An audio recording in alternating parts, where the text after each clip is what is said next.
हरे कृष्णा। अश्विन मास की कृष्ण पक्ष में आने वाली ये इंदिरा एकादशी मनुष्य के इस हर पापों को नष्ट कर देती है और उसके पितरों का नरक लोक से उद्धार कर देती है। कई बार देखा गया है कि संपूर्ण वर्ष के दौरान कुछ एकादशियों का पालन सही ढंग से नहीं हो पाता या किसी कारण से त्रुटियां रह जाती हैं, जिससे व्रत अधूरा रह जाता है। ऐसे में चातुर्मास में आने वाली प्रत्येक एकादशी का पालन पूर्ण निष्ठा और नियम पूर्वक करना बहुत आवश्यक है। और आज की ये एकादशी इंदिरा एकादशी पितृपक्ष के विशेष समय में आती है। यदि किसी परिवार में किसी पूर्वज की या सदस्य की आकस्मिक मृत्यु हो गई है या उनकी ऊर्ध्व गति मुक्ति नहीं हो पाई है, तो आज की ये एकादशी उन्हें अर्पित करनी चाहिए। प्रातःकाल से लेकर कल पारण तक के समय में अधिक से अधिक हरे कृष्ण महामंत्र का जप करें, उनके लिए उपवास का पालन करें, भगवान की भक्तिमय सेवा करें और कल निर्धारित समय पर पारण करें। जब हम पारण करते हैं तो विशेष रूप से भगवान श्री विष्णु से प्रार्थना करें कि ये जीवात्मा जल्दी मोक्ष को प्राप्त हो। अपनी एकादशी का फल उन्हें अर्पित करें।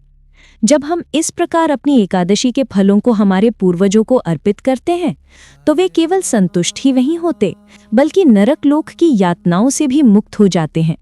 इसीलिए ये इंदिरा एकादशी अत्यंत महत्वपूर्ण है। ये हमें अपने पितरों का ऋण चुकाने का सुअवसर प्रदान करती है। तो आइए इस अत्यंत मंगलमयी एकादशी के उपलक्ष्य में हम उसी से जुड़ी पौराणिक कथा का श्रवण करें। आइए शुरू करते हैं आज की इंदिरा एकादशी व्रत कथा। एक समय महाराज युधिष्ठिर ने भगवान श्री कृष्ण से पूछा, हे मधुसूदन, अब कृपा करके बताइए, अश्विन मास के कृष्ण पक्ष में कौन सी एकादशी आती है?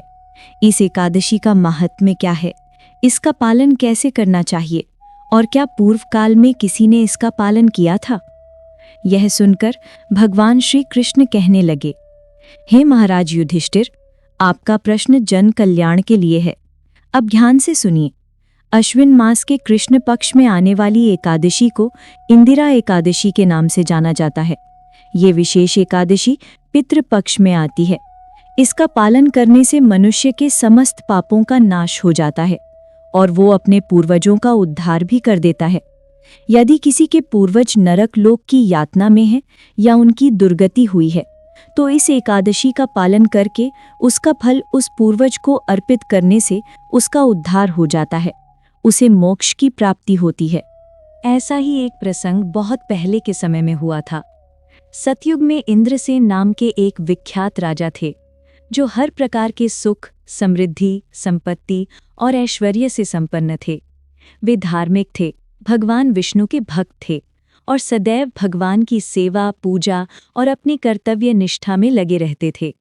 वे कभी धर्म की हानि नहीं करते थे, न होने देते थे।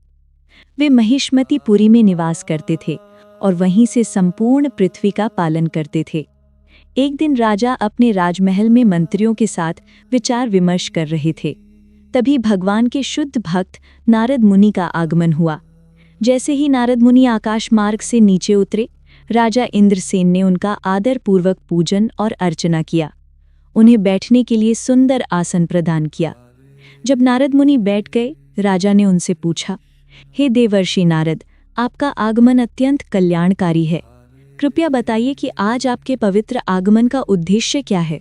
नारद मुनि अत्यंत प्रसन्न होकर बोले, हे राजन, मैं ब्रह्मलोक से यमलोक गया था। वहां यमराज मेरी पूजा कर रहे थे। यमराज की सभा में मैंने तुम्हारे पिता को देखा। वे दुखी हैं, कष्ट में हैं। उन्होंने व्रत भंग का दोष किया है, इसलिए वे वहां हैं। उन्होंने तुम्हारे लिए संदेश भेजा है। उन्होंने कहा है, हे पुत्र, मुझे इंदिरा एकादशी का पुण्य प्रदान करो।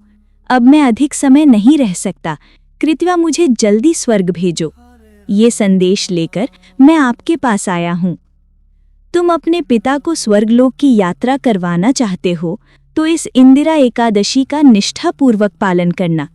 इसके पुण्य फल से तुम्हारे पिता इस दुर्गम नरक लोक से मुक्त हो पाएंगे। ये सुनकर राजा ने नारद मुनि से इस एकादशी के व्रत की विधि पूरी तरह जानी। जब योग्य समय आया तो उन्होंने इस व्रत का पालन किया। परिणाम स्वरूप राजा ने अपने परिवार के साथ अपने पिता को मोक्ष प्रदान किया। उन्हें अपने पितरों का विशेष आशीर्वाद मिला और जीवन के अंत में वे वैकुंठ लोक को चले गए। और हाँ, अगर आप हमारे इस वैदिक ज्ञान के प्रचार कार्य की सराहना करते हैं और इस उच्च उद्देश्य में अपना योगदान देना चाहते हैं, तो हमारे चैनल मंत्र का ज्ञान को सब्सक्राइब जरूर करें। ज्वाइन बटन पर क्लिक करके आप हमसे जुड़ सकते हैं। वीडियो को लाइक करें और कमेंट में जय श्री हरि विष्णु जरूर लिखें। अब इसी इंदिरा एकादशी की पावन अवसर पर हम एक और कथा का श्रवण करेंगे। आइए आज की दूसरी कथा आरंभ करते हैं, लेकिन इस कथा को शुरू करने से पहले जल्दी से अपने इस चैनल को सब्सक्राइब कर लीजिए। यहाँ आपको वैदिक कथाओं का विशाल सागर मिलेगा, जिसका आप निरंतर आनंद ले सकते हैं। तो चलिए शुरुआत करते हैं। ये अत्यंत पौराणिक समय की कथा है। वैवस्वत मनु के प्रपौत्र और राजा श्री नाभाग के पुत्र थे महाराज अम्बरीश, 7 द्वीपों से युक्त संपूर्ण पृथ्वी के एक चक्र शासक। उनके पास इतना ऐश्वर्य और संपत्ति थी जिसकी कल्पना भी नहीं की जा सकती। अब देखिए, कई बार ऐसा होता है कि व्यक्ति के पास थोड़ी सी संपत्ति आ जाती है तो वो उसके मद में चूर हो जाता है, लेकिन विपरीत रूप से जब कोई दरिद्र होता है और वो वैराग्य दिखाता है तो वो सरल और समझदार माना जाता है। परंतु संपूर्ण पृथ्वी का ऐश्वर्य अगर किसी के पास हो और फिर भी वो वैराग्य और भक्ति के चरम में स्थित हो तो वो महापुरुष ही हो सकता है।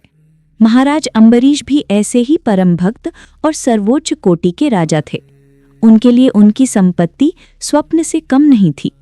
इस भौतिक जीवन की नश्वरता से वे भली भांति परिचित थे और वे सदैव भगवान श्री कृष्ण की भक्ति में लीन रहते थे।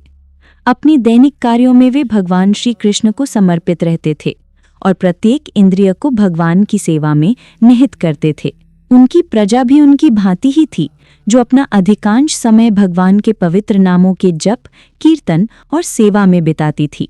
जब परम भगवान श्री हरि ने ये देखा तो उन्होंने अपने भक्तों की सुरक्षा के लिए अपने सुदर्शन चक्र को आदेश दिया कि वो स्वयं महाराज अम्बरीश और उनके राज्य की रक्षा करें। एक समय महाराज अम्बरीश ने अपनी पत्नी के साथ परम भगवान श्री कृष्ण को प्रसन्न करने के लिए संपूर्ण वर्ष की सभी एकादशी तिथियों का पालन करने का संकल्प लिया था। वर्ष के अंत में जब अंतिम एकादशी का पारण करने का दिन आया तो महाराज अम्बरीश ने बड़े धूमधाम से इस उत्सव को मनाया। उन्होंने परम भगवान और ब्राह्मणों की पूजा की, प्रसाद वितरण किया और गौदान दिया। सभी नियमों को पूर्ण करके वे अब व्रत का पारण करने ही जा रहे थे। तभी दुर्वासा मुनि अपने अनेक शिष्यों के साथ उस स्थान पर पधारे। राजा ने बड़े प्रेम और आदर के साथ उनका स्वागत किया और उनसे भोजन करने की प्रार्थना की। दुर्वासा मुनि ने इसे स्वीकार किया, लेकिन भोजन से पहले यमुना तट पर स्नान के लिए चले गए। यहाँ समस्या खड़ी हो गई। राजा अम्बरीश को अपने एकादशी व्रत का पारण निर्धारित समय पर करना था, लेकिन दुर्वासा मुनि काफी देर बाद भी नहीं लौटे। अब पारण का समय निकट था और केवल 1 घड़ी बची थी। ऐसी स्थिति में राजा अम्बरीश के सामने धर्म संकट था। यदि वे उस 1 घड़ी में पारण नहीं करते तो पूरे वर्ष का व्रत टूट जाएगा, और यदि वे पारण कर लेते तो दुर्वासा मुनि को बुरा लगेगा, क्योंकि आपने उनकी प्रतीक्षा किए बिना पारण कर लिया। तो ऐसी परिस्थिति में राजा अम्बरीश ने वहां उपस्थित ब्राह्मणों से पूछा, हे विद्वानों, ऐसी विकट स्थिति में मेरा क्या कर्तव्य है? कृपया कोई शास्त्र प्रमाणित उपाय बताइए। राजा की स्थिति को देखते हुए ब्राह्मणों ने कहा, हे राजन, इस परिस्थिति में शास्त्रों का कथन यही है कि आपने सभी एकादशियों का पालन संपूर्ण निर्जल रहकर किया है। इसलिए यदि आप भगवान के चरणामृत की एक बूंद स्वीकार कर लेते हैं तो वह जल आपके पारण का कार्य करेगा। इस प्रकार आप दुर्वासा मुनि को भी संतुष्ट रख पाएंगे। ये सुनकर राजा ने वही किया जो ब्राह्मणों ने कहा। राजा ने भगवान के चरणामृत की केवल 1 बूंद ग्रहण की और अपने व्रत का पारण कर लिया। अब वे दुर्वासा मुनि के आने की प्रतीक्षा करने लगे। इधर यमुना तट पर स्नान कर रहे दुर्वासा मुनि को पता चला कि अम्बरीश महाराज ने जल ग्रहण कर व्रत का पारण कर लिया है। इससे दुर्वासा मुनि को अत्यंत क्रोध आया। उन्होंने सोचा, एक तुच्छ क्षत्रिय राजा ने मेरा अपमान किया है, मुझे भोजन के लिए आमंत्रित करके स्वयं मुझसे पहले जल ग्रहण कर लिया। उसकी इस उद्दंडता की सजा उसे अवश्य मिलनी चाहिए। इस क्रोध से भरे दुर्वासा मुनि ने अपने बालों की एक लट जोर से खींची, जो देखते ही देखते एक विशालकाय अग्नि राक्षस कृत्या का रूप ले गई। यह अग्नि दैत्य संपूर्ण पृथ्वी को अपनी लपटों में समा सकता था। दुर्वासा मुनि ने उस कृत्या को आदेश दिया, जाओ और इस अभिमानी राजा अम्बरीश को जलाकर भस्म कर दो। वह ब्रह्मज्ञानी ऋषियों के लिए शत्रु है। उसने हमारा घोर अपमान किया है। शीघ्र जाओ। कृत्या तुरंत राजा अम्बरीश के समक्ष पहुंची, लेकिन राजा अम्बरीश, जो परम भक्त थे, थोड़े से भी विचलित नहीं हुए। उन्होंने कृत्या को दुर्वासा मुनि का आशीर्वाद समझकर स्वीकार किया और हाथ जोड़कर उसके समक्ष खड़े रहे। आप क्या सोचते हैं, क्या भगवान के भक्तों की ऐसी स्थिति में भगवान मौन खड़े रहेंगे? नहीं, भगवान ने कोई आदेश दिए बिना ही सुदर्शन चक्र तुरंत वहां प्रकट हुआ। सुदर्शन चक्र ने अपने तीव्र तेज और शक्ति से कृत्या को जलाकर भस्म कर दिया। अब सुदर्शन चक्र दुर्वासा मुनि का पीछा करने लगा। दुर्वासा मुनि लज्जित और भयभीत होकर चारों ओर भागने लगे। आकाश, पाताल, समुद्र, गुफाएं, 10 दिशाएं, हर जगह सुदर्शन ने उनका पीछा किया। इंद्र, ब्रह्मा जी और शिवजी ने भी उन्हें शरण नहीं दी। अंततः भगवान शिव ने दया दिखाकर उन्हें भगवान श्री विष्णु के पास जाने का सुझाव दिया। भय से कांपते हुए दुर्वासा मुनि उसी क्षण भगवान नारायण के पास पहुंचे। उन्होंने हाथ जोड़कर प्रार्थना की, हे प्रभु, आप इस संसार के आदि और अंत है। आपके नाम का स्मरण करने मात्र से व्यक्ति नरक जीवन से मुक्त हो जाता है। आपके भक्त महाराज अम्बरीश के प्रति मैंने घोर अपराध किया है। कृपया मुझे क्षमा करें प्रभु, मुझे क्षमा करें।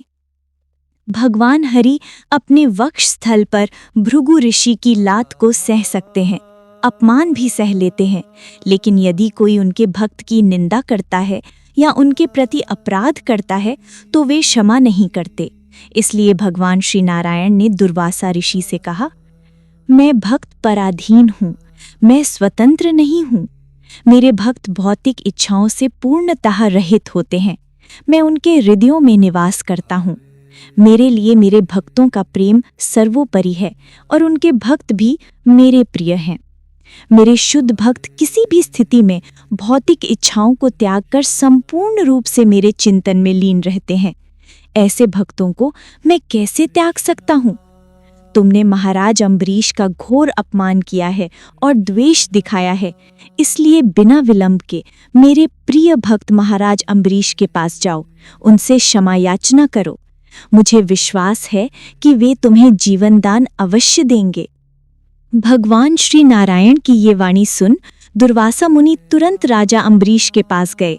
उन्होंने राजा के चरणों में गिरकर क्षमा मांगी और अपने अपराध के लिए प्रायश्चित किया। महाराज अम्बरीश, जिनका स्वभाव अत्यंत विनम्र था, ऋषि की इस अवस्था को देखकर लज्जित हो गए। उन्होंने दया भाव से सुदर्शन चक्र से दुर्वासा मुनि की रक्षा की प्रार्थना की।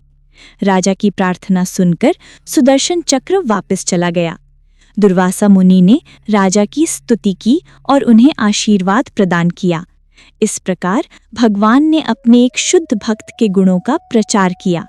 तो आइए इस पवित्र एकादशी व्रत की तैयारी करते हैं। महाराज अम्बरीश जैसे परम भक्तों के चरणों का अनुसरण करते हुए और परम भगवान श्री कृष्ण को प्रसन्न करने का प्रयास करते हैं। ओम नमो नारायणाय। ओम नमो नारायणाय। ओम नमो नारायणाय। ओम नमो नारायणाय। ओम नमो नारायणाय।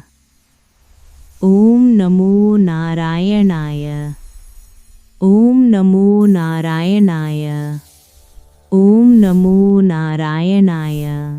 ओम नमो नारायणाय। ओम नमो नारायणाय। ओम नमो नारायणाय। ओम नमो नारायणाय। ओम नमो नारायणाय। ओम नमो नारायणाय।